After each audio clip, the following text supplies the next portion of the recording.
In today's video, we're going to survey and briefly summarize the book of Nehemiah. Then afterwards, as always, I'll share some helpful resources, so stick around until the end.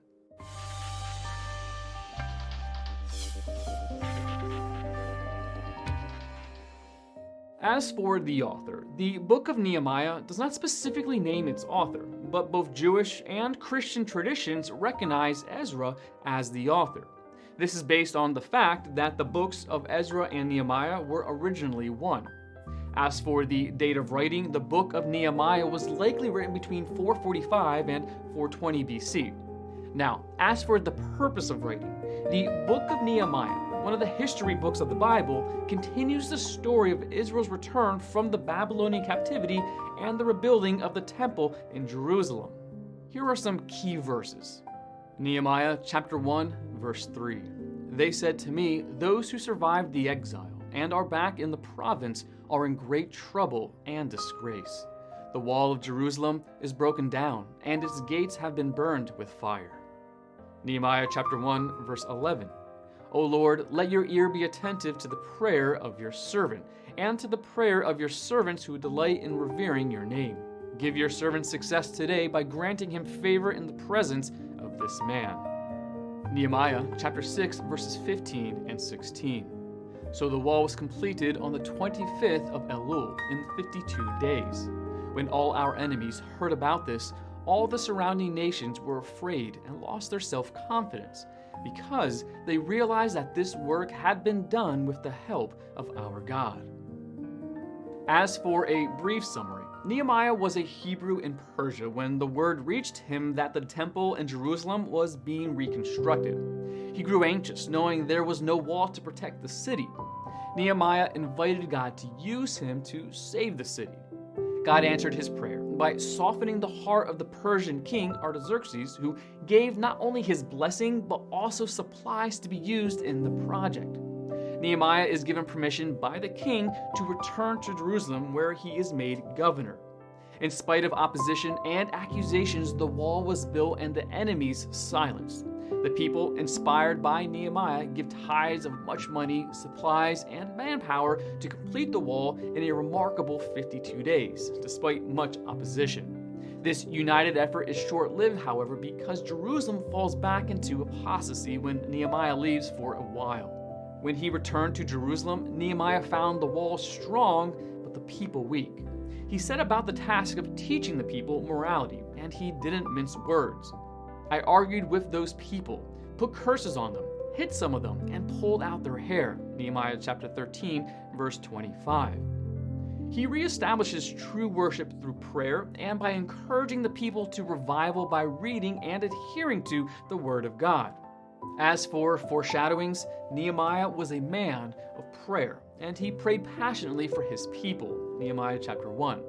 His zealous intercession for God's people foreshadows our great intercessor, Jesus Christ, who prayed fervently for his people in his high priestly prayer in John chapter 17. Both Nehemiah and Jesus had a burning love for God's people, which they poured out in prayer to God, interceding for them before the throne.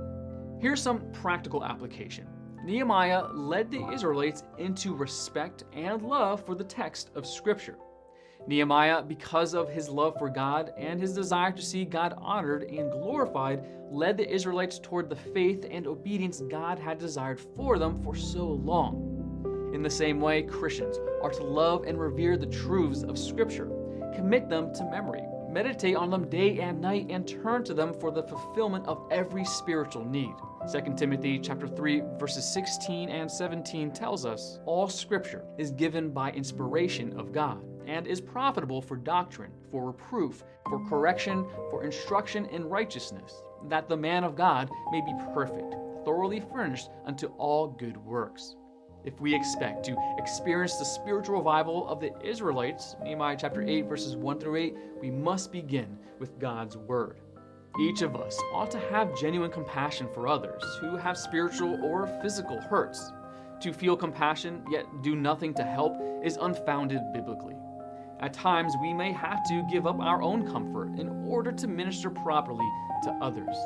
We must totally believe in a cause before we will give our time or money to it with the right heart.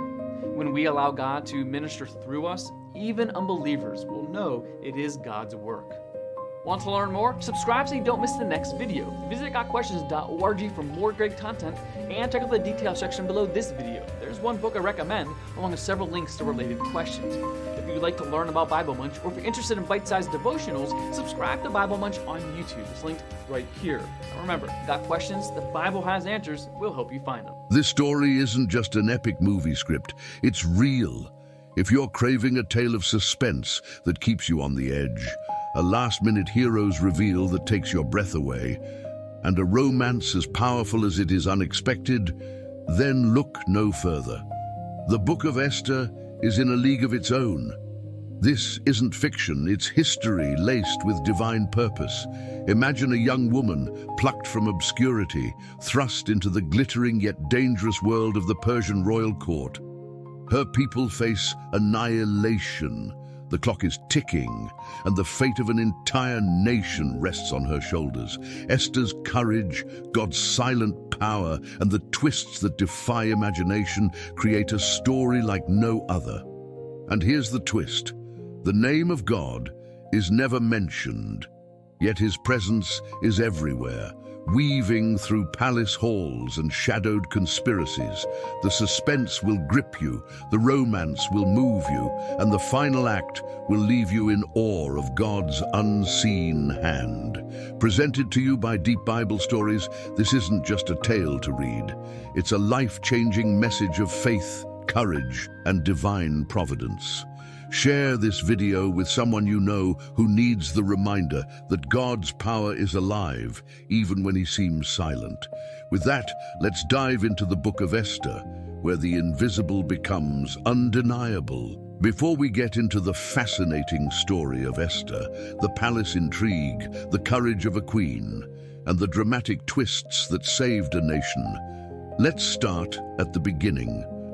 Who wrote this timeless tale? It's a question shrouded in mystery, much like the story itself.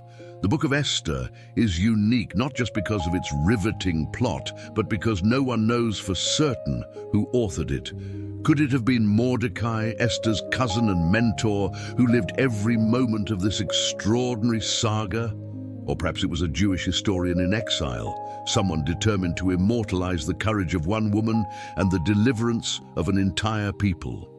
Some scholars suggest it might have been written years later by a scribe, recounting the story during the reign of King Xerxes, a time when the Jewish people were clinging to their faith while navigating life in a foreign empire.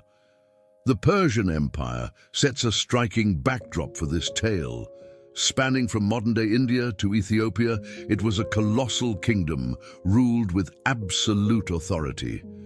King Xerxes, or Ahasuerus as he's called in the Hebrew text, governed from his palace in Susa, a city of opulence, where golden thrones, wine-filled banquets, and political machinations coexisted. Within these walls, Esther's story unfolded, weaving its way into the tapestry of history with threads of courage, faith, and survival. And yet, amidst all the richness of its narrative, the Book of Esther does something extraordinary. It never once mentions God by name. Not a single prayer is explicitly recorded. No miracles are openly declared. Why would such a crucial part of the Bible leave out the very name of the one who orchestrates it all? This absence is not an oversight. It's a masterstroke. Some believe the omission reflects the reality of Jewish life in exile, where faith often had to thrive in silence, in secret. Others argue it's an intentional literary device, forcing the reader to search for God's hand in the hidden moments, in the twists and turns that seem almost too perfect to be coincidence. Think about it: Esther's rise to queenhood, Mordecai's overhearing of a deadly plot, Haman's downfall. All these moments weave together with precision, as though guided by an unseen hand. The message is clear: even when God seems silent, even when his name is not spoken, he is still at work, turning ordinary events into extraordinary acts of providence. And then there's the story's structure, crafted with the tension of a political thriller and the emotional weight of a drama. Esther reads like a carefully written scroll meant to keep you on the edge of your seat. From the lavish Persian court to the gallows meant for Mordecai, every chapter builds toward a climax that leaves no doubt about the power of courage, faith, and divine timing.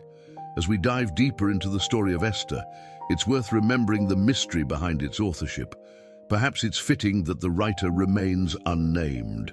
The Book of Esther isn't just about one woman, one people, or even one moment in history. It's about the unseen God who orchestrates deliverance through courage and obedience, working through the seemingly ordinary to achieve the extraordinary. So, before we move into Esther's rise to queenhood and her daring actions, let me ask, have you ever felt God's presence in a moment when he seemed absent? Have you experienced his providence woven into the tapestry of your life? Let's continue this journey and see how the hidden hand of God transformed not just Esther's life, but the destiny of an entire nation. From the hidden mystery of Esther's authorship, we now step onto the stage where her story unfolds, a stage unlike any other in history. The Persian Empire under King Xerxes, known as Ahasuerus in the Hebrew text. Picture this. A kingdom so vast, it stretched across 127 provinces, from the golden sands of India to the sun-soaked lands of Ethiopia. It was an empire of unimaginable wealth and power, ruled by a man whose word was law, whose whims could topple cities, and whose decrees could decide the fate of nations. Here, in the opulent city of Susa, the very heart of Persian authority, Esther's life would intertwine with destiny. Susa wasn't just any city, it was a place of grandeur. The royal palace shimmered like a jewel, its walls adorned with marble, ivory, and gold. Lavish gardens spilled out across the courtyards where fountains danced and exotic flora scented the air. Banquets here were no ordinary meals. They were festivals of excess with flowing wine, extravagant feasts, and a king eager to display his boundless wealth. But behind the gilded walls and velvet drapes of the palace, the Persian court was a world of cunning politics and dangerous intrigue. Nobles jockeyed for power. Alliances were as fragile as glass, and the king's favor could shift like the desert winds. This was not a stage for the faint-hearted, but it was precisely the stage God chose for his providence to unfold. Esther's story begins with the fall of another queen, Vashti, whose refusal to parade herself before the king's drunken guests led to her swift dismissal. It's easy to see this as a moment of disgrace, but what if it was a divine reset? A clearing of the stage for the true heroine to step forward. Vashti's departure left a void, and Xerxes, urged by his advisors, set out to fill it. Across the empire, young women were summoned to Susa for a royal beauty contest, where the winner would be crowned queen. It's here that we meet Hadassah, a Jewish orphan living in exile under the care of her cousin Mordecai. Known by her Persian name, Esther, she was beautiful, yes, but more than that, she was wise, courageous, and obedient to the God whose hand was guiding her every step. Imagine the tension as Esther was taken from her humble home to the palace, swept into a world of wealth and privilege that seemed galaxies away from her people's struggles. But even as Esther ascended, danger loomed in the shadows. The Persian Empire was a place where decrees could not be undone, where enemies of God's people schemed in secret, and where the fate of nations could hinge on a single moment of courage. One such enemy was Haman, a man whose hatred for Mordecai and the Jewish people would drive him to plot genocide, a scheme that would ultimately collide with Esther's destiny. Yet, despite the absence of God's name, his fingerprints are everywhere in this story. The wealth of the Persian Empire, the might of its king, and the scheming of its courtiers, all were pieces on a divine chessboard, moving in ways no one could predict. Esther's selection as queen was not a coincidence. It was providence in action. Think about the improbability of it all. A young Jewish woman from an exiled people rising to become the queen of the most powerful empire on earth. What are the odds? In human terms, slim to none. But with God, the odds didn't matter. The Persian Empire, with all its wealth, power, and politics, was simply the backdrop for his story. A story of salvation, of courage, and of promises kept. As we continue this journey, consider the power of providence in your own life. Are there moments that seemed like chance, but were later revealed as divine design? Have you ever found yourself on a stage far beyond your imagining, with God guiding your steps? From the grandeur of the Persian Empire, where intrigue brewed behind golden doors, we now step into a pivotal moment that changed the course of history, a queen's bold refusal that set the stage for God's hidden plan. Esther's rise to royalty begins with a scandal, one that shook the very foundation of King Xerxes' court. The Book of Esther opens with a royal feast that can only be described as extravagant beyond imagination. For 180 days, Xerxes showcased his empire's splendor, culminating in a 7-day banquet for the elite of Susa. The wine flowed freely, the tables overflowed with delicacies, and the atmosphere was electric with power and indulgence. It was during this display of excess that Xerxes made a fateful command. Queen Vashti was to appear before the drunken crowd to display her beauty. Now, imagine Vashti, a queen in her own right, a woman of grace and dignity, receiving this command. The king's order wasn't a request for her presence as a partner, but a demand to parade herself before the eyes of leering men. Her refusal was swift, and it was resolute. The text doesn't give us Vashti's internal monologue, but we can feel her courage in that moment. She wasn't just defying her husband, she was defying the most powerful man in the known world. Queen Vashti also gave a banquet for the women in the royal palace of King Xerxes. Esther 1:9. This detail suggests that Vashti was a leader, a host, a woman of influence, but her defiance came at a steep cost. Enraged by her refusal, Xerxes consulted his advisors, who feared that Vashti's rebellion would inspire women throughout the empire to rise up against their husbands. Their advice: remove her from the throne and decree that every man should rule over his household. And just like that, Vashti was stripped of her crown. The queen who once stood beside Xerxes was cast out, her name remembered in history as both a symbol of defiance and a casualty of pride. But was Vashti's fall simply the end of her story? Or was it the beginning of another? Here lies the mystery of God's providence. Vashti's refusal created a void, and that void would soon be filled by Esther. What seemed like a moment of disgrace was, in fact, a divine reset. The stage was being cleared for a new queen, one whose courage and faith would save a nation. What can we learn from Vashti's story? Some see her as a cautionary tale, a woman whose defiance led to her downfall. Others see her as a heroine, standing firm in her convictions despite the consequences. Perhaps she is both, a reminder that courage often comes with a price, and that even in the fallout of bold choices, God is still at work. For the Jewish people scattered across the Persian Empire, the events in Xerxes' court might have seemed like distant royal drama. But behind the scenes, God was moving pieces into place. The removal of Vashti wasn't just a political maneuver, it was a divine opening for Esther's rise. As we transition to Esther's story, consider this. Have you ever faced a moment where standing firm meant losing something significant? How did God use that moment to shape the next chapter of your life? Share your story in the comments, and don't forget to share deep Bible stories with someone who needs to see how courage and consequences can weave into God's plan. Now, the stage is set.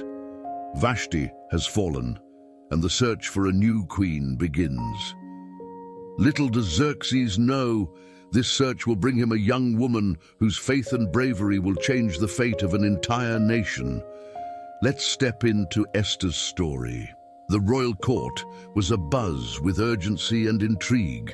Vashti's defiance had left an empty throne, a vacancy that rippled through the empire.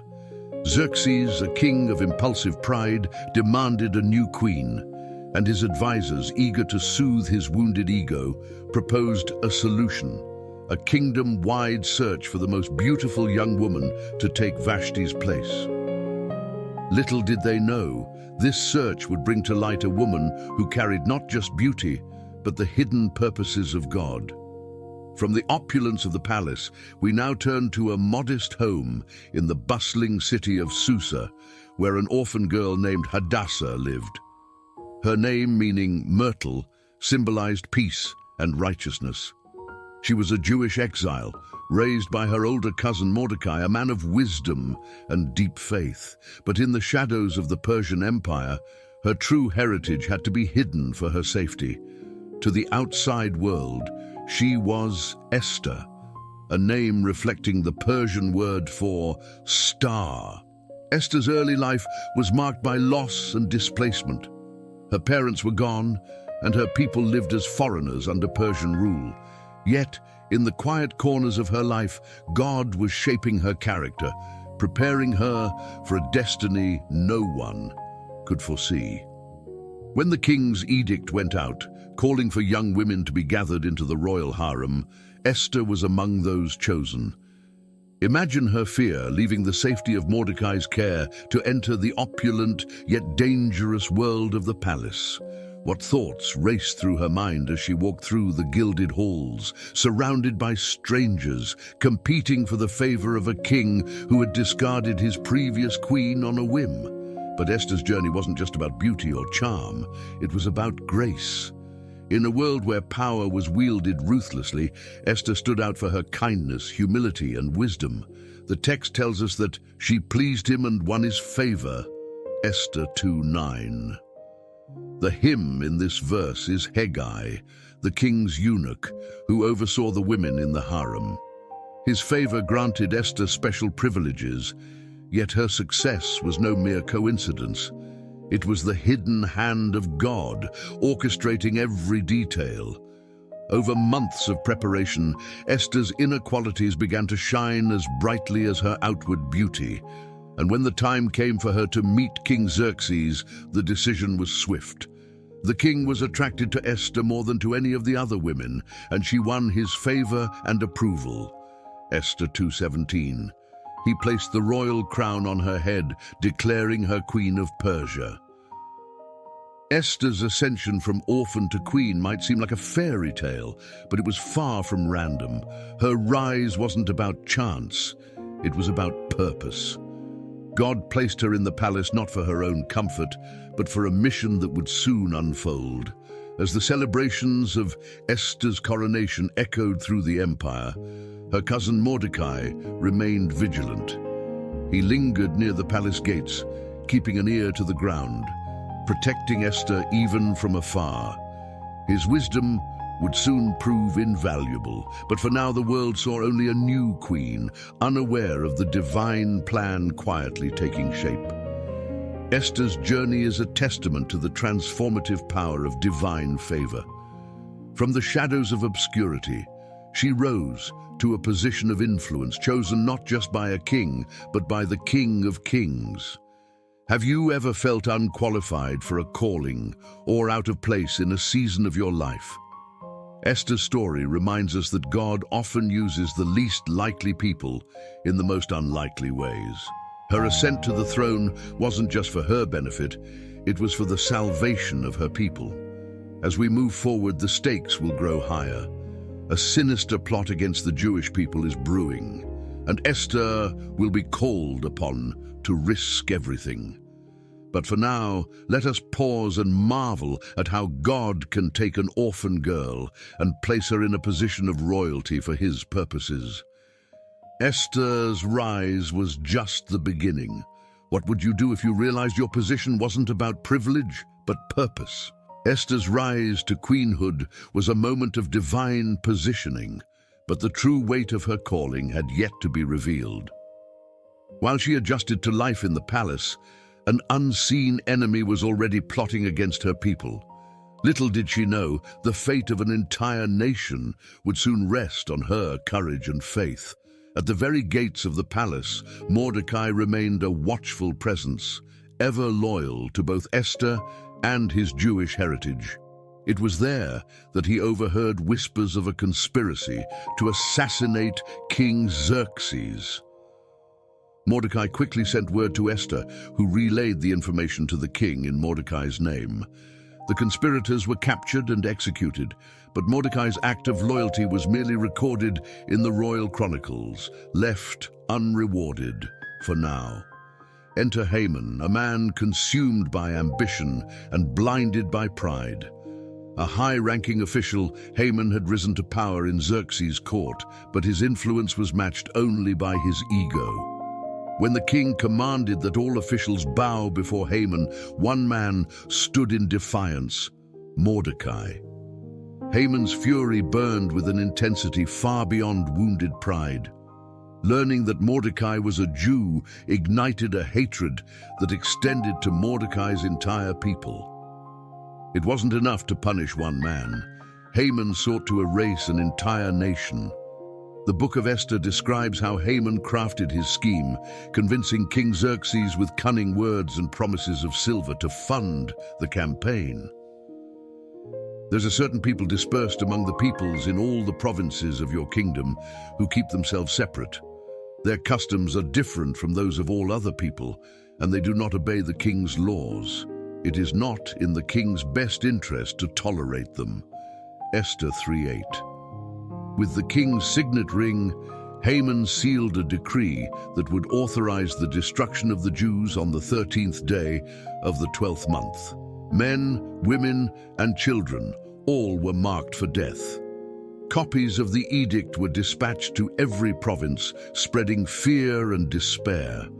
The arrogance of Haman was staggering. He cast lots, or Purim, to determine the date of the annihilation, believing he could control the fate of an entire people. Yet, in his hubris, Haman overlooked one crucial truth. The God of Israel was not absent, even in the shadows of a pagan empire. When Mordecai learned of the edict, he tore his clothes, put on sackcloth and ashes, and cried out in the streets of Susa. His mourning was echoed by Jews across the empire. But Mordecai's grief was not without action. He sent word to Esther, urging her to go to the king and plead for her people. Here the tension reaches a fever pitch. Esther, though queen, was not exempt from the risks of palace life. Approaching the king uninvited could mean death, even for her.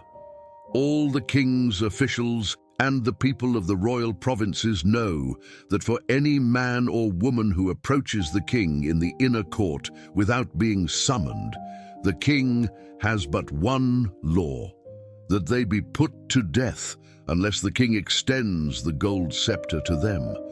Esther 4:11. Mordecai's response was both a challenge and a declaration of faith. Do not think that because you are in the king's house, you alone of all the Jews will escape. For if you remain silent at this time, relief and deliverance for the Jews will arise from another place, but you and your father's family will perish. And who knows but that you have come to your royal position for such a time as this? Esther 4:13-14.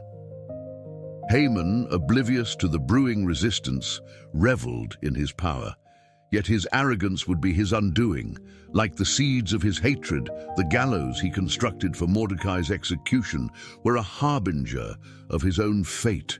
What drives someone like Haman to such depths of hatred and evil? Is it pride, insecurity, or the need to assert power at any cost?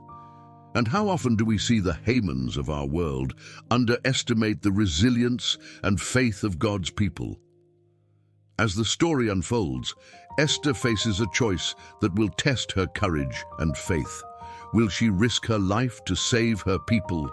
And will Haman's evil plans meet divine justice? Haman's plot reminds us that arrogance and hatred never go unnoticed by God. He is always at work, turning the schemes of the wicked into opportunities for deliverance. Have you ever faced an impossible situation that seemed beyond hope? How did you see God move in ways you didn't expect? The threat was clear and imminent. Haman's edict, sealed with the king's ring, hung over the Jewish people like a storm cloud. While the palace continued to hum with the distractions of royal life, the streets of Susa were filled with wailing and mourning. The Jews were facing extermination, and time was slipping away. Mordecai stood at the center of this crisis, not just as a grieving uncle, but as a voice of courage and faith. Esther, the queen, had unknowingly been swept into a drama far greater than herself. From her elevated position, the calamity seemed distant, yet Mordecai saw the divine hand at work, placing her in the palace precisely for this moment. He had to act, and fast. Sending word through a trusted servant, Mordecai delivered a message that shook the foundations of Esther's comfortable life. Do not think that because you are in the king's house, you alone of all the Jews will escape. Esther 4:13. The palace walls wouldn't protect her from the consequences of Haman's hatred. Esther's initial response was hesitant. She reminded Mordecai of the law. Approaching King Xerxes without being summoned was punishable by death. And the king hadn't called for her in 30 days. It wasn't cowardice, it was survival instinct. Esther knew she was risking her life. All the king's officials know that for any man or woman who approaches the king in the inner court without being summoned, the king has but one law: that they be put to death unless the king extends the gold scepter to them. Esther 4:11. But Mordecai's reply pierced through any rationalization. If you remain silent at this time, relief and deliverance for the Jews will arise from another place, but you and your father's family will perish. And who knows but that you have come to your royal position for such a time as this? Esther 4:14. For such a time as this. Those words have echoed across generations. Mordecai wasn't just appealing to Esther's position of power. He was challenging her to see the purpose behind it. The beauty that caught the king's eye, the favor that placed her on the throne, all of it had led her to this moment. Esther had been chosen, not by Xerxes, but by God. And suddenly, everything changed. Esther, the young woman who had been swept up by forces beyond her control, became a pillar of courage and faith. She sent her reply, "Go, gather together all the Jews who are in Susa, and fast for me. Do not eat or drink for 3 days, night or day. I and my attendants will fast as you do. When this is done, I will go to the king, even though it is against the law. And if I perish, I perish." Esther 4:16. This was no mere act of bravery, it was surrender. Esther embraced the reality that her life was no longer her own. She was willing to lay everything on the line for her people and for the purposes of God. But Mordecai's words weren't just for Esther. They resonate deeply with every believer who has ever wrestled with fear, doubt, or the weight of a calling that seems too great to bear. For such a time as this isn't just about being in the right place. It's about recognizing that God's providence places us in specific moments to fulfill His divine purposes. What does this mean for us today? Perhaps you're standing at a crossroads, faced with a decision that could impact not just your life, but the lives of others. Maybe God is calling you to step out in faith, to speak up, to lead, or to take action in a way that feels overwhelming. Mordecai's challenge reminds us that God's plans will prevail, but the question is whether we will step into the role He's prepared for us. Esther's 3 days of fasting were more than preparation. They were a declaration of dependence on God.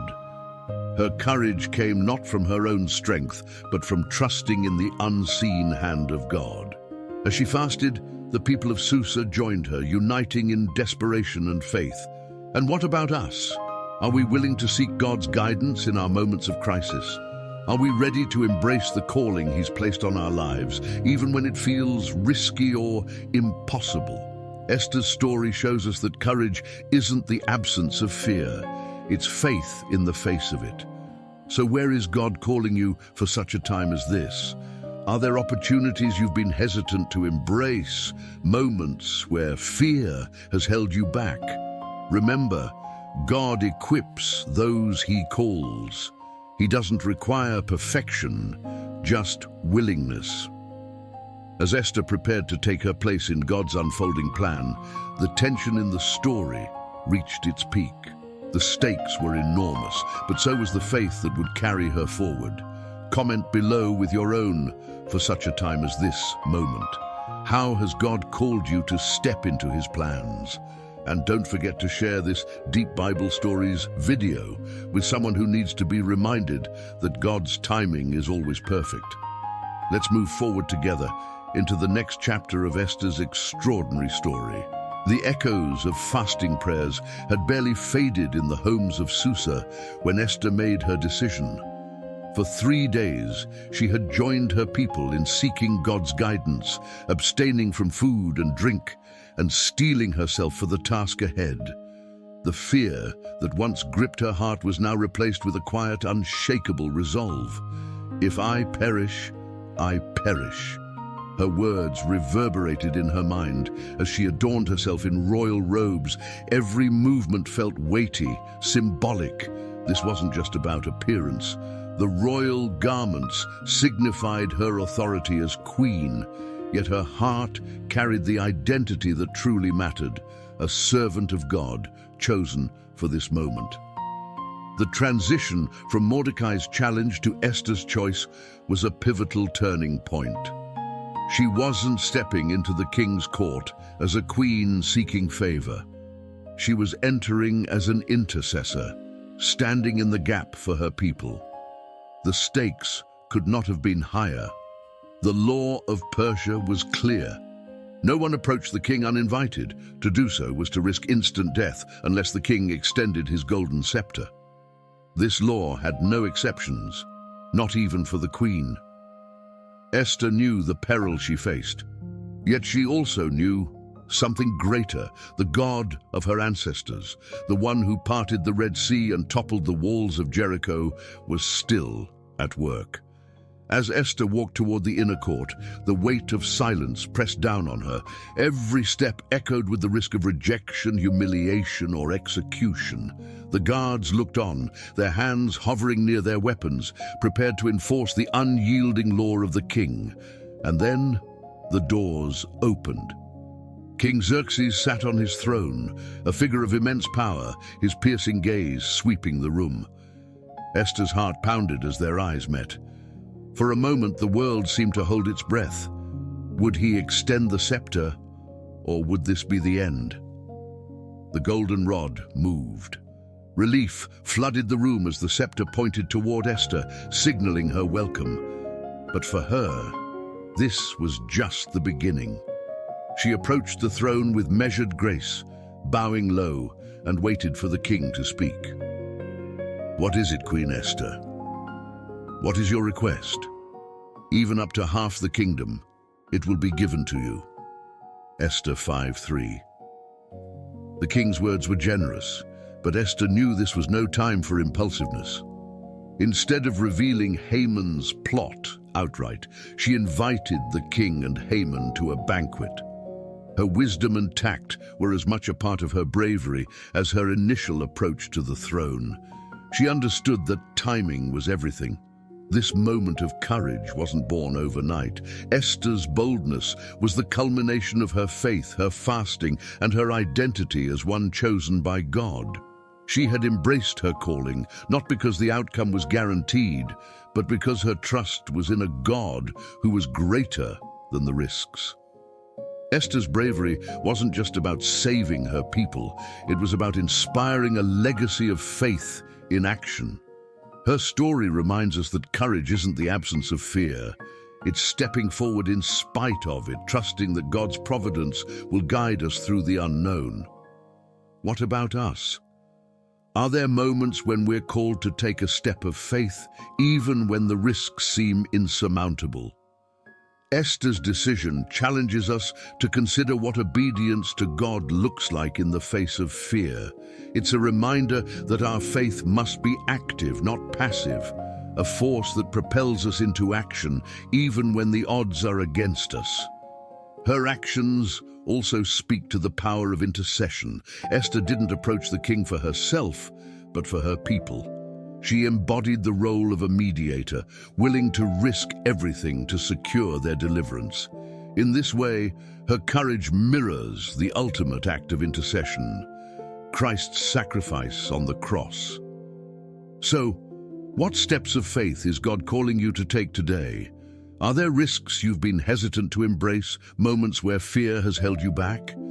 Let Esther's story remind you that courage isn't about being fearless.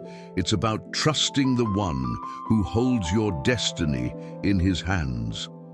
As we move forward, we'll see how Esther's strategic decision leads to a banquet that will change the course of history. But for now, reflect on the boldness it took for her to approach the throne. What bold steps might God be asking you to take in your own life? Esther's decision to approach King Xerxes was courageous, but her mission was far from over. While the scepter's extension had opened the door, the real test lay ahead. Her people's survival hung in the balance, and she had only one chance to reveal the truth. With wisdom born of faith and strategy, Esther prepared for the moment that would change everything. As we leave the scene of Esther standing boldly before the king, we transition to an intimate yet tension-filled setting, a royal banquet. This wasn't just any feast, this was the stage Esther had meticulously set where courage and providence would converge. The banquet room was dazzling, its golden walls shimmering with torchlight. King Xerxes reclined on his throne-like seat, the ever-arrogant Haman at his side, his smug grin betraying his sense of invincibility. The air was thick with anticipation, yet only Esther knew the weight of what was about to unfold. "Tell me, Queen Esther," Xerxes said, his voice echoing through the hall, "what is your petition? It will be granted to you. What is your request? Even up to half the kingdom, it will be given." Esther 7:2. This was the moment. But Esther paused, her demeanor calm yet commanding. The wisdom of waiting had served her well. She knew the gravity of her words would carry more weight in God's perfect timing. Her voice steady, she began, "If I have found favor in your eyes, O king, and if it pleases your majesty, grant me my life. This is my petition, and spare my people. This is my request." Esther 7:3. The room fell silent. Xerxes leaned forward, confusion and concern shadowing his expression. "What could she mean?" Esther continued, her voice unwavering, though the truth she spoke was laden with risk. "For I and my people have been sold to be destroyed, killed and annihilated. If we had merely been sold as slaves, I would have kept silent, because no such distress would justify disturbing the king." Esther 7:4. The king's eyes narrowed, his grip tightening on the armrest of his chair. A dangerous edge crept into his voice as he demanded, "Who is he? Where is the man who has dared to do such a thing?" Esther 7:5. The spotlight shifted and all eyes turned to Haman. Esther's gaze, sharp and resolute, met Haman's as she declared, "The adversary and enemy is this vile Haman." Esther 7:6. The color drained from Haman's face. The man who had been so confident, so sure of his schemes, now stood exposed, trembling before the fury of the king. Xerxes rose in a rage, pacing the banquet hall.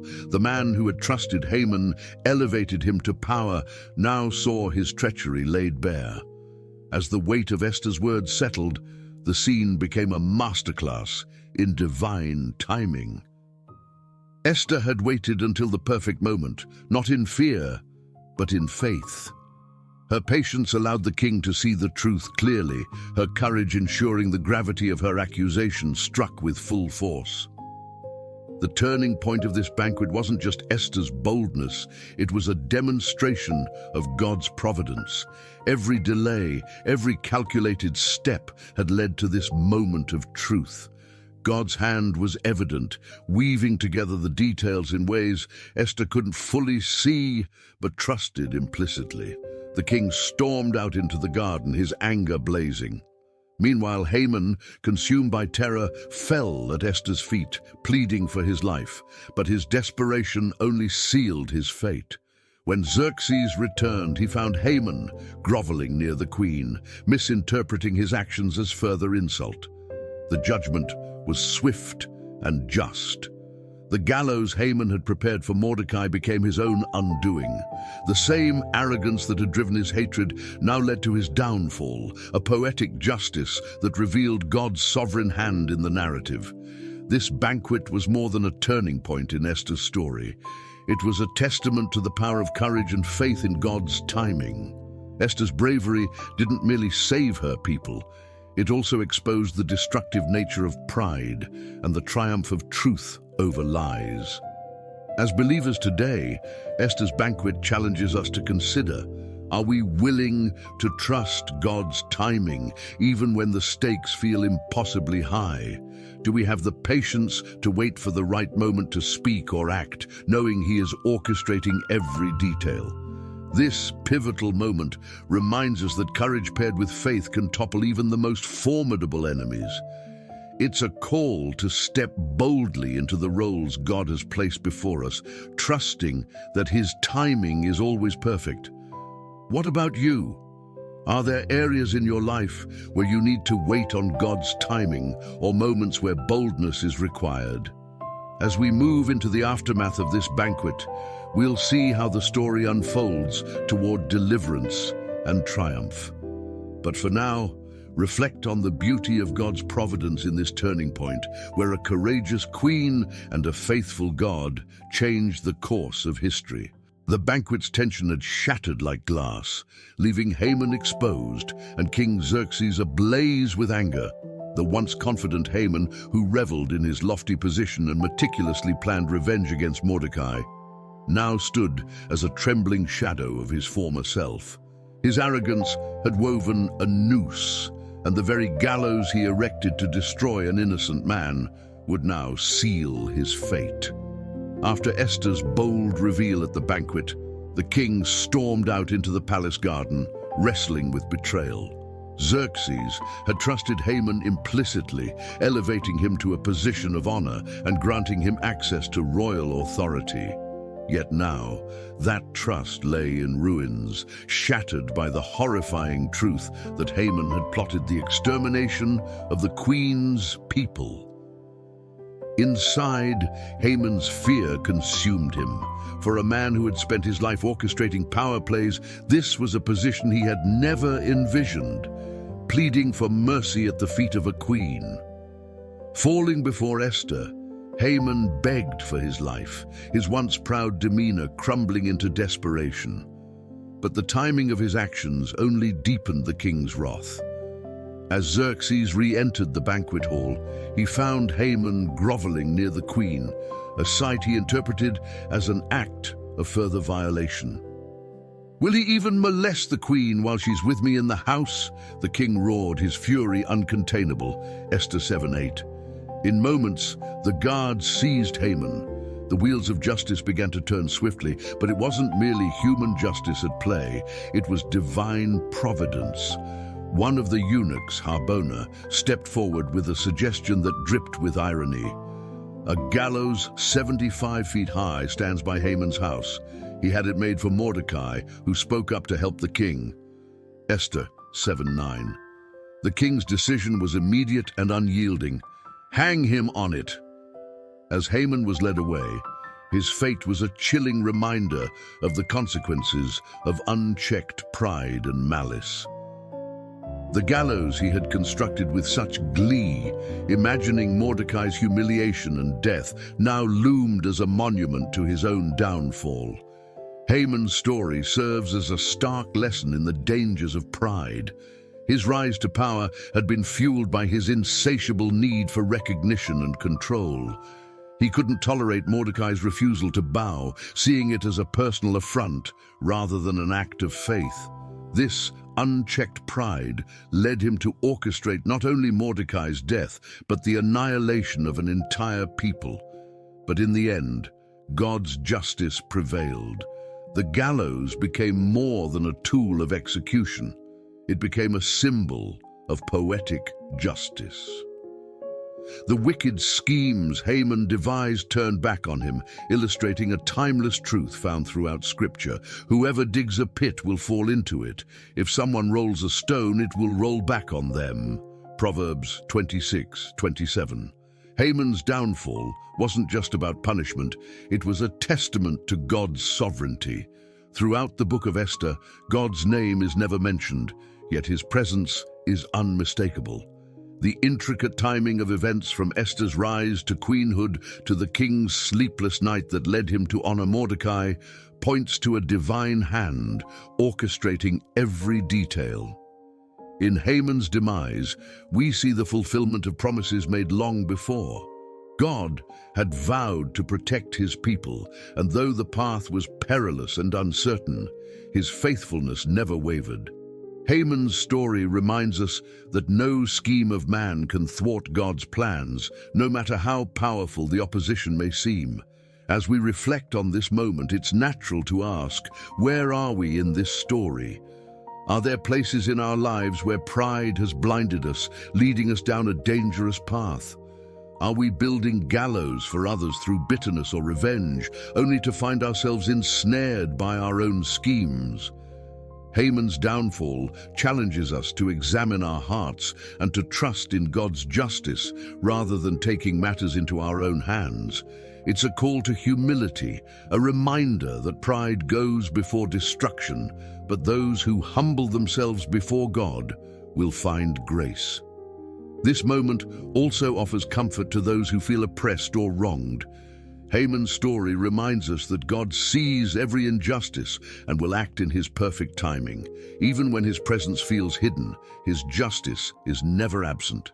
As the story continues, we'll see how the downfall of one man leads to the salvation of an entire people. But for now, let this moment stand as a powerful testament to the truth that God's justice will always prevail, and his plans cannot be undone. Where have you seen pride lead to a fall, and what did you learn from it? From the ashes of Haman's downfall, hope began to rise. The gallows, once meant to destroy, Mordecai had instead marked the end of their greatest adversary, but the danger wasn't fully extinguished. Haman's decree, signed with the king's authority, still loomed over the Jewish people like a dark cloud. Though Haman was dead, the law he authored was irrevocable, leaving the Jews still vulnerable to annihilation. But where there was no visible path, God was already working through Esther and Mordecai to secure salvation. As the dust settled from Haman's execution, Esther once again approached the king.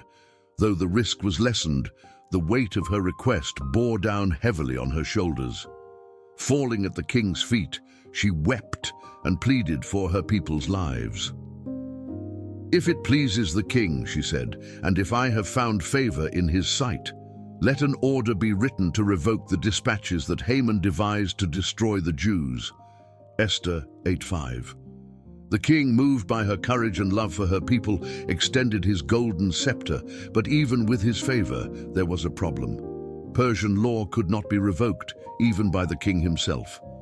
The decree calling for the annihilation of the Jews on the 13th day of the 12th month was still in effect. The clock was ticking, and the stakes had never been higher. In this moment, we see the brilliance of Mordecai and the providence of God working in tandem. Mordecai devised a counter-decree, allowing the Jews to defend themselves against any who would attack them. This new decree, also sealed with the king's ring, spread rapidly throughout the empire. Imagine the scene: royal couriers racing against time, carrying the message to every corner of the vast Persian Empire, from the citadel of Susa to the most distant provinces. The Jewish people who had been living in fear now found hope and strength. When the fateful day arrived, it was not the Jews who were destroyed, but their enemies. The tables turned in spectacular fashion.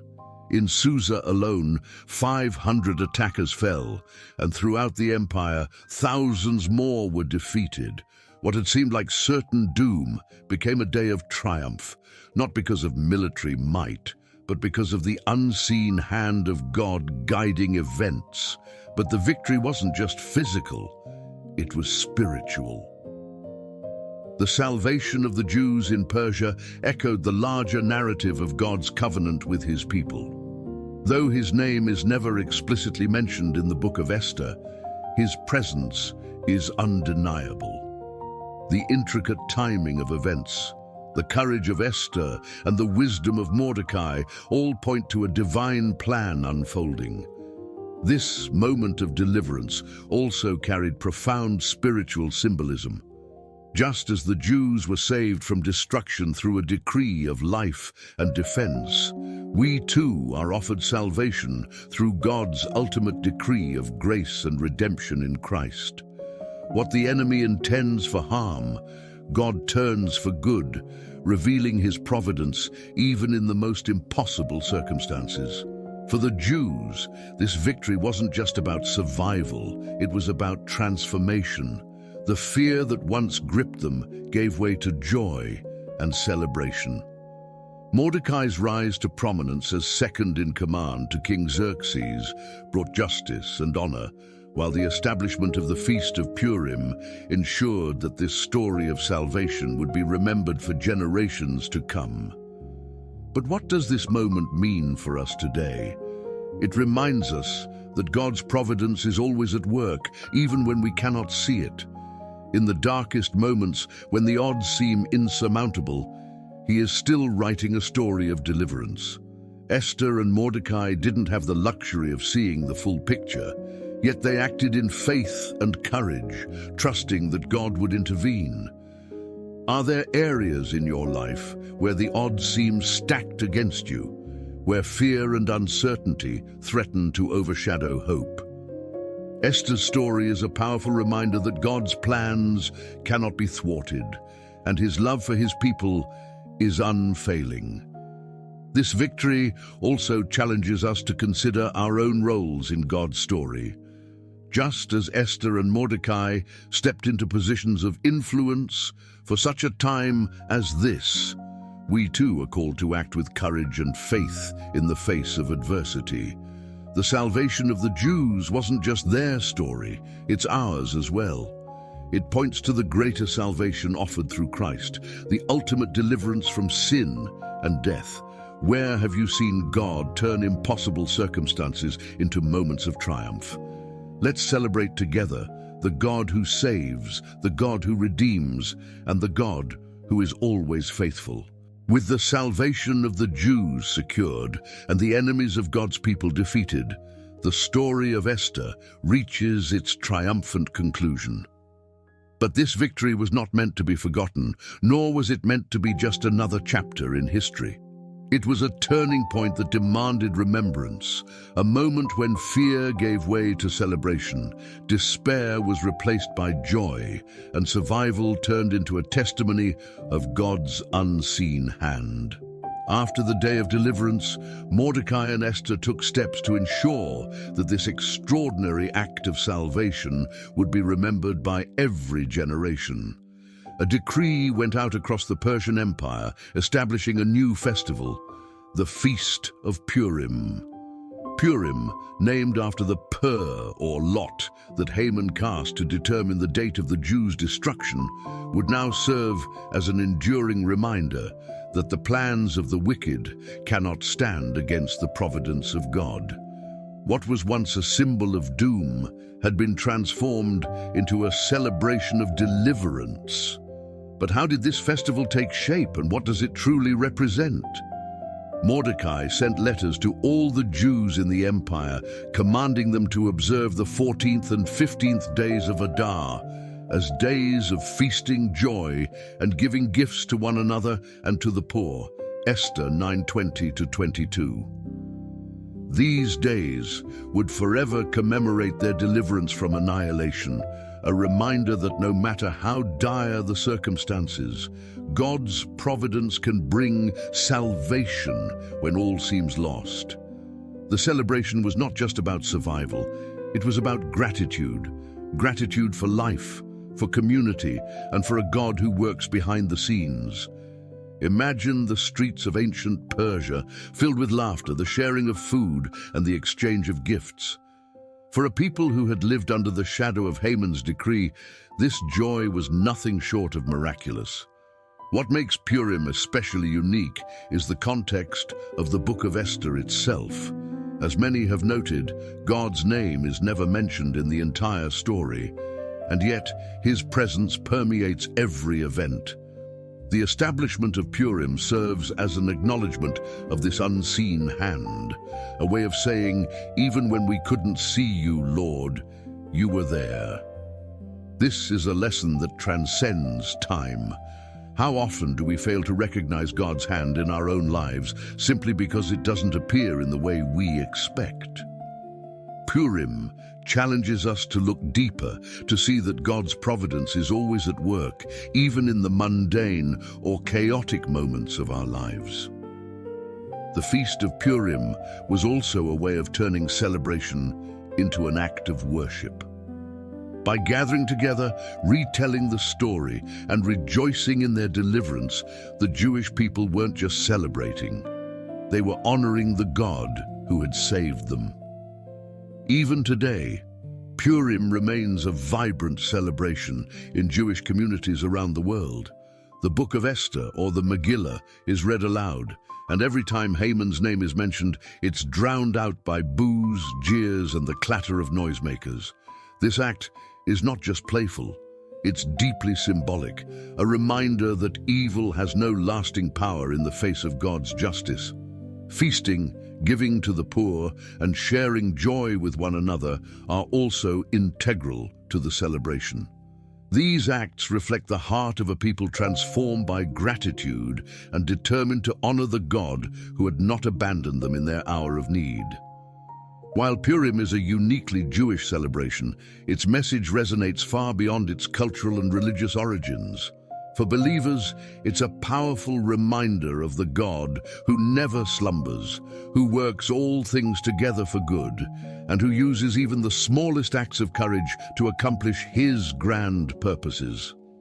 How often do we stop to celebrate God's faithfulness in our own lives? In the hustle and chaos of everyday existence, it's easy to forget the moments when his unseen hand has guided us, protected us, or delivered us from situations that seemed hopeless. Purim invites us to pause and reflect. Where have you seen God's deliverance in your life? How can you turn your gratitude into a celebration that honors him? As the Jews celebrated their victory year after year, Purim became more than just a festival. It became a legacy. It was a way of teaching future generations about the God who saves, about the courage of Esther, and about the justice that triumphs over evil. And isn't that what our faith is all about? Passing on the stories of God's goodness, his faithfulness, and his power to the next generation, so that they, too, can trust him in their time of need. How have you seen God's unseen hand in your life? Let's take a moment together to rejoice in the God who delivers, who redeems, and who turns mourning into dancing. The streets of Susa had quieted, the gallows dismantled, and the echoes of celebration had faded into the rhythms of everyday life. The Feast of Purim was now a vibrant tradition, but one lingering question remained. Where was God in all this? In the entire book of Esther, his name is never mentioned, not once, yet his fingerprints are unmistakable, woven into every twist and turn of the story. Transitioning from the joy of Purim, we are faced with a profound truth. Esther's story is one of faith in the unseen.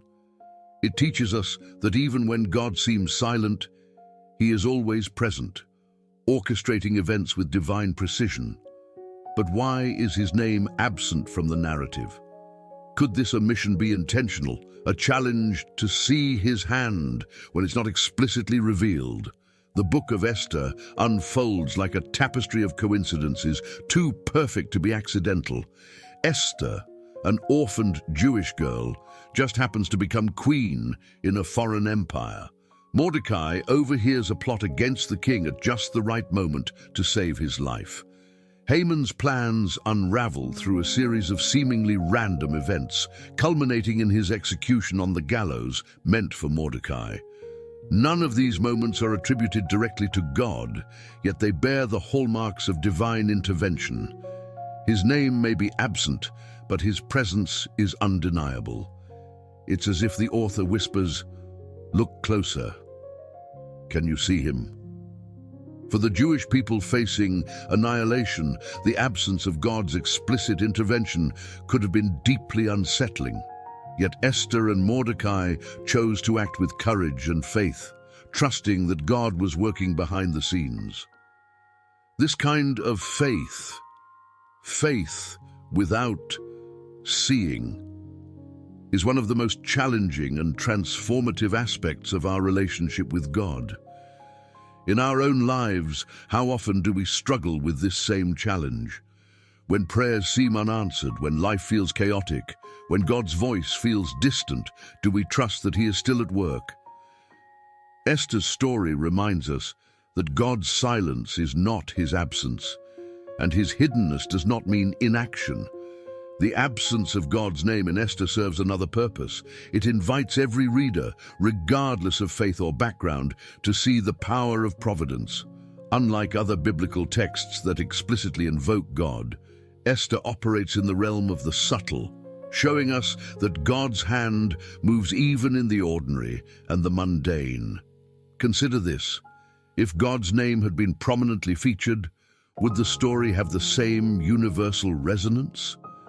By leaving his name unspoken, the author leaves room for us to see God in our own lives, in the coincidences, the chance meetings, the closed doors that lead to better paths. Esther's faith and courage challenge us to examine our own lives.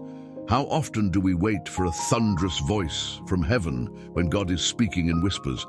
How often do we look for grand miracles when his hand is at work in the smallest details?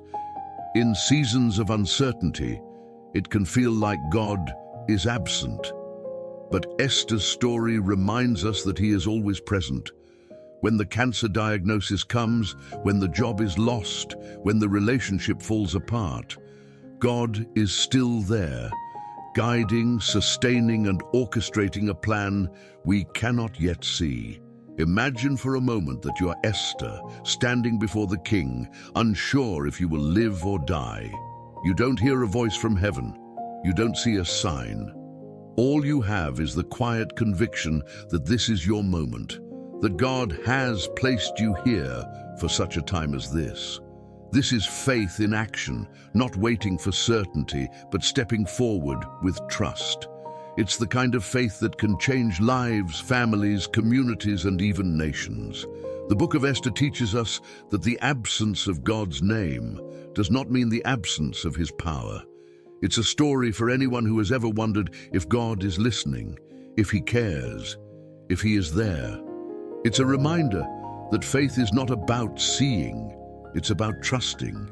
As we reflect on this final chapter of Esther, ask yourself, where have I seen God's hidden hand in my life?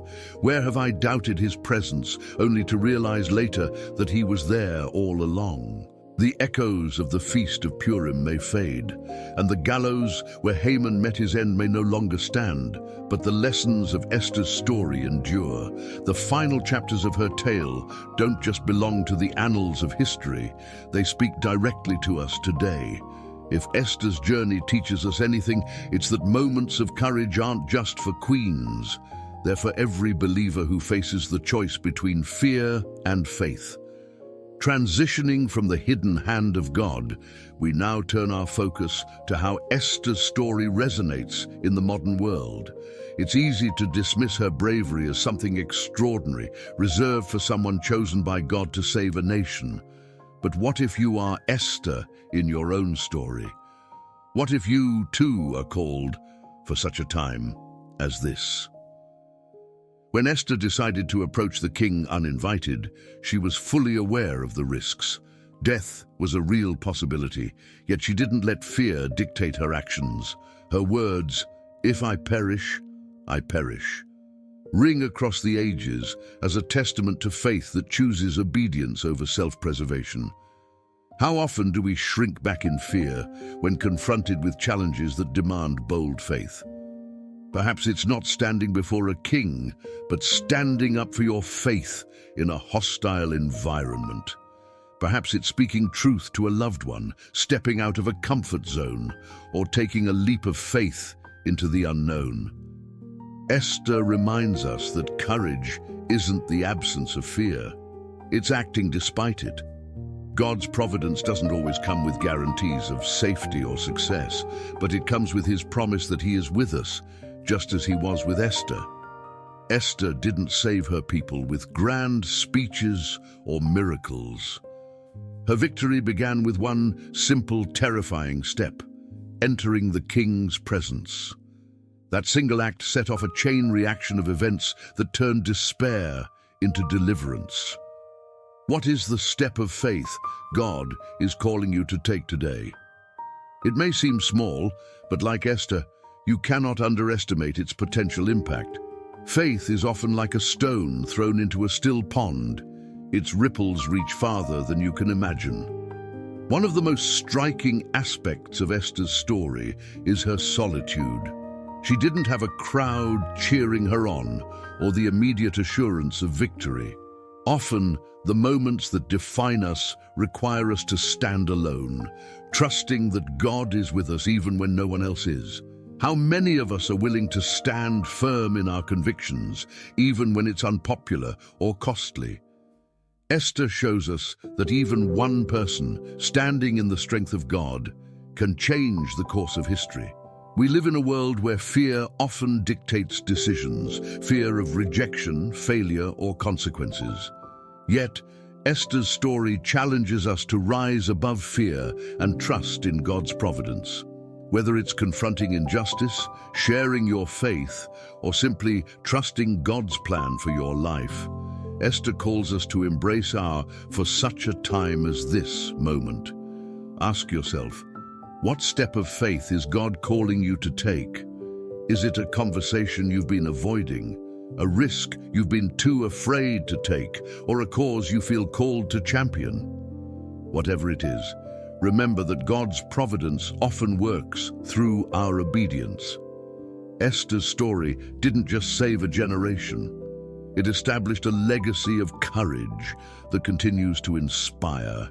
Each act of faith we take, no matter how small, can have a ripple effect far beyond what we see. You may not save a nation, but your courage could impact a family, a community, or even just one person, and that's enough. As we bring Esther's story to a close, let's reflect on its timeless challenge. We may not see God's hand as clearly as we'd like, but we can trust that He is always working, even in the shadows. Esther's life shows us that courage is not about being fearless, it's about being faithful. What will your moment of courage look like? How will you step out in faith today, trusting in the unseen God who moves behind the scenes? Share your thoughts in the comments below, and don't forget to share this deep Bible stories video with someone who needs encouragement to act boldly in their faith. Let's inspire one another to live with the courage, conviction, and faith that Esther exemplified. Stay blessed.